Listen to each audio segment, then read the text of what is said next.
Report Shan Ali Shaikh. Municipal committee Mehar जे chief municipal officer Darban Ali Abro national press club Mehar जे साफ़िन सां ॻाल्हाईंदे चयो त मेहर शहर में हद दख़लनि ख़िलाफ़ ऑपरेशन शुरू कयो वियो आहे ऐं काशिफ़ अली बुटड़ो खे हद दख़लनि जा क़िस्म तफ़सील ऐं हद दख़लनि कंदड़नि जा नाला गॾु करे हिकु हफ़्ते अंदरि रिपोर्ट जमा करण जो लिखत में हुकुम जारी करे छॾियो आहे।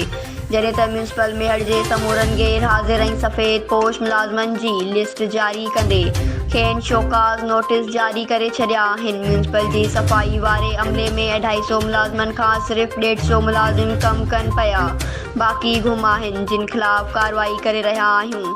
हुन चयो त मां कानून मूजिबि कमु करे रहियो आहियां। कुझु मुलाज़िम ॿाहिरां घुराया आहिनि। शहर जी सफ़ाई खे हर मुमकिन बणायो वेंदो।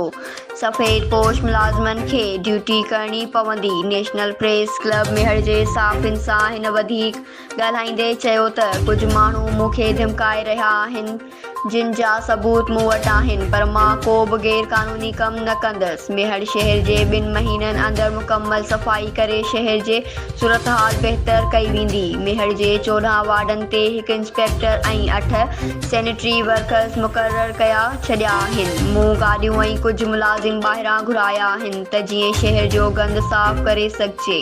हुन चयो त शहर में पीअण जे पाणी जा मसइला आहिनि, पर इहे पब्लिक हेल्थ खाते जे ज़मरे में अचनि था।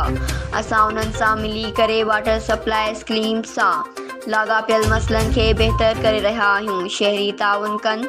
हुन चयो त जल्द शहर में शहरियुनि सियासी समाजी तंज़ीमुनि सां गॾु शहर खे साफ़ रखण बाबति मुहिम हलाई वेंदी। उन मौक़े ते ऑफिस सुप्रीडेंट सैयद मुनव्वर अली शाह, सैयद हुबदार शाह, शौकत अली पिणु मौजूदु हुआ। न्यूज़ सिंध एक्सप्रेस न्यूज़ मेहर।